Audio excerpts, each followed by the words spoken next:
Pour ceux qui connaissent ma chaîne ici à YouTube, j'aime bien apprendre les langues, j'aime bien en parler dans mes vidéos.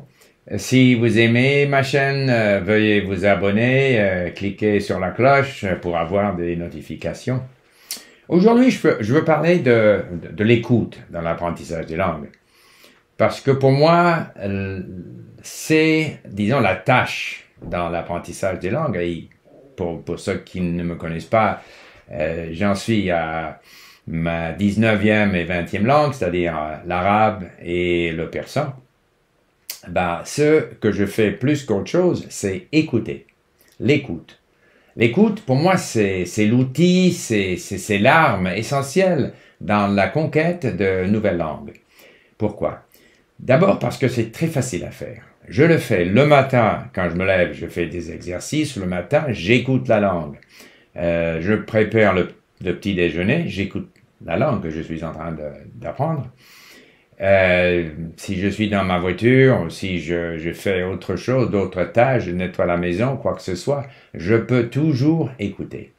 Et ça n'a jamais été plus facile. Je peux télécharger des contenus de l'Internet, des livres sonores, des podcasts, des vidéos de Netflix, enfin de YouTube, n'importe quoi. Et j'écoute. Bon, donc l'écoute, ça commence, c'est le premier pas. Parce qu'en écoutant, il y a des choses que je ne vais pas comprendre. Là, je vais vouloir lire, parce que je n'ai pas compris. Alors, je lis parce que j'ai une application qui s'appelle Link, donc j'utilise le plus souvent le iPad ou bien téléphone, iPhone, pour travailler ce texte, parce que j'écoute toujours des choses où j'ai un texte, j'ai la possibilité de comprendre. Si on écoute et on écoute et jamais on comprend rien, ça n'aide pas beaucoup. Donc, il faut donc travailler le texte. Chercher les mots et les expressions qu'on n'a pas compris, chercher les explications, relire, écouter de nouveau. Et donc, c'est ce genre de processus qui m'amène, disons, d'un niveau débutant jusqu'à un niveau où je peux, sans difficulté, écouter des podcasts sur la politique, suivre des films à Netflix ou ailleurs. Et c'est un processus assez long. Et à chaque étape, c'est l'écoute, pour moi, où je passe 75% de mon temps en apprenant une langue. Mais quand j'écoute, il n'est pas possible pour moi de me concentrer tout le temps. Et donc, il y a quelque chose dans l'écoute qu'il faut savoir. Quand on a certaines expériences dans l'apprentissage des langues, on sait qu'il y aura toujours des choses qu'on ne comprend pas. On ne peut pas totalement se concentrer. On ne doit pas vouloir ou exiger de soi-même qu'on puisse tout comprendre. C'est pas possible.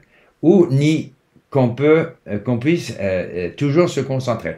Si j'écoute quelque chose dans la voiture en m'exerçant le matin, si j'écoute pendant 15 minutes, peut-être qu'il y aura là, selon ce que je suis en train de faire, 20% du temps, je vais me concentrer. 50% du temps.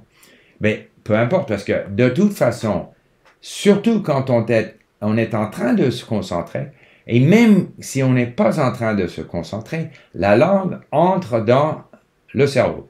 Et ça nous permet de s'accoutumer à une autre langue, le rythme, l'intonation, les expressions, choix des mots, enfin, toutes ces choses-là qui sont tellement importantes. Donc, l'écoute, c'est non seulement, disons, le moyen ou l'activité qui est le plus facile, et du moins dans mon cas où je passe la plupart de mon temps, mais c'est aussi le but. Parce que pour moi, la compréhension orale, c'est la chose la plus importante, c'est la première, disons, étape. Si on peut bien comprendre ce que dit l'autre, ce qu'on raconte dans des films, dans des podcasts, ça nous donne une espèce de base qui va nous permettre de nous exprimer dans cette langue.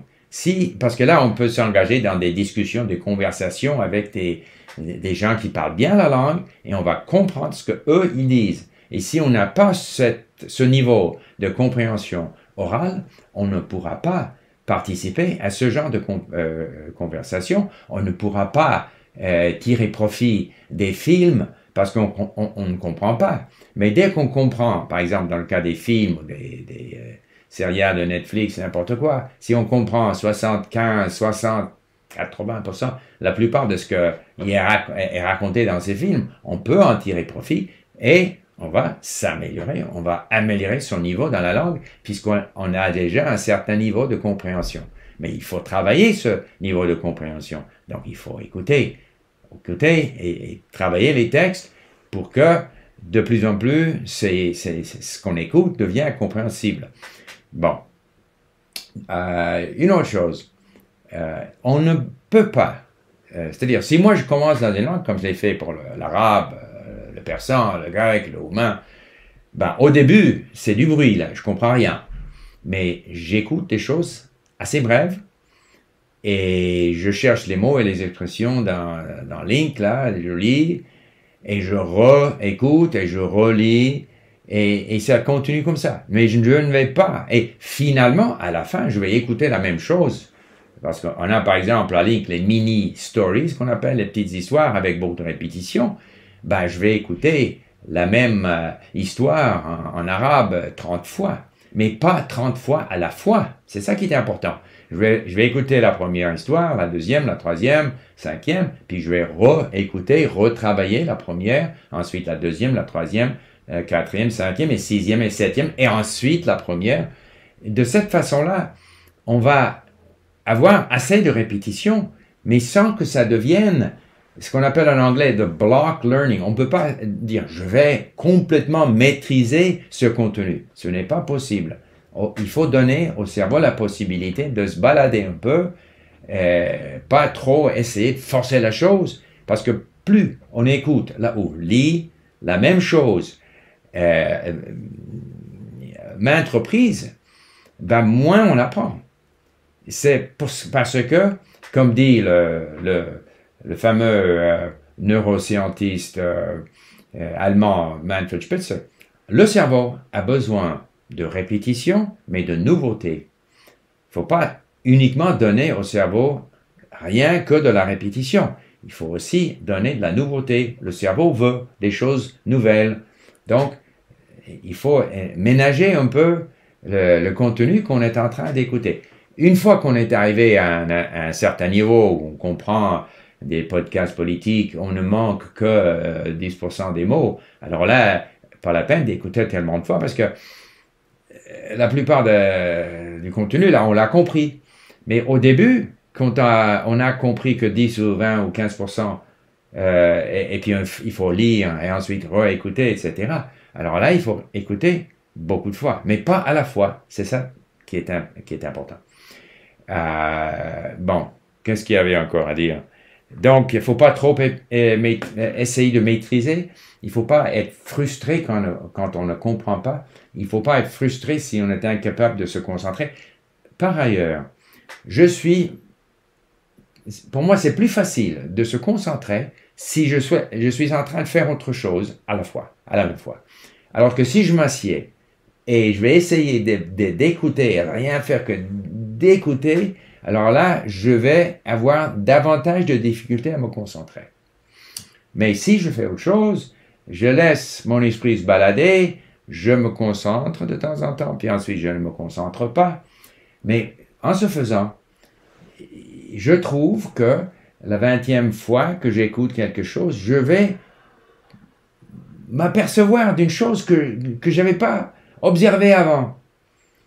Oui, parce que d'autres choses sont devenues évidentes, mais là, une structure dans la langue, une prononciation, un choix de mots que je n'avais pas noté, tout d'un coup, ça devient pour moi évident et donc j'assimile ce nouveau phénomène dans la langue. Et c'est ça l'avantage de l'écoute à maintes reprises, de la même chose, mais pas à la fois. Alors qu'une fois qu'on est déjà plus avancé, alors là, j'écoute pour le plaisir. J'écoute pour le plaisir, j'écoute un audiolivre, un livre sonore, de la littérature, etc., dans les langues où je suis plus avancé. Mais de toute façon, l'écoute, et l'écoute, disons, organisée d'une façon intelligente et réaliste, je crois que c'est l'activité la plus importante dans l'acquisition des langues. Bien sûr, ça va avec quand même la lecture et l'opportunité, l'occasion de parler et éventuellement d'écrire dans la langue.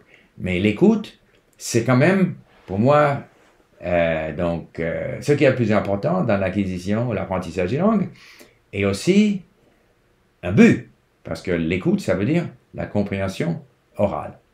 Merci beaucoup. Donc, j'ai fait cette vidéo en français. La plupart des gens, je parle en anglais parce que la plupart des gens qui suivent ma chaîne, ils parlent mieux l'anglais que le français. Et toutes les vidéos que je fais ici sont importées, ils sont disponibles comme leçons à link. Donc, je préfère quand même, puisque je ne suis pas natif en français, il est mieux donc d'étudier, d'apprendre à partir de personnes qui sont natives dans la langue. Donc, j'hésite à faire des vidéos en français qui deviendront donc des leçons à link. Mais je parle aussi dans d'autres langues de temps en temps. J'ai fait une vidéo avec un autre Steve qui parle japonais, mais d'une façon absolument incroyable, impressionnante. Et je vais laisser un lien là pour ceux qui s'intéressent au japonais. Et ils pourront m'entendre en discutant avec cet autre Steve, un Américain d'ailleurs, un Japonais. Voilà, merci beaucoup pour votre écoute. Au revoir.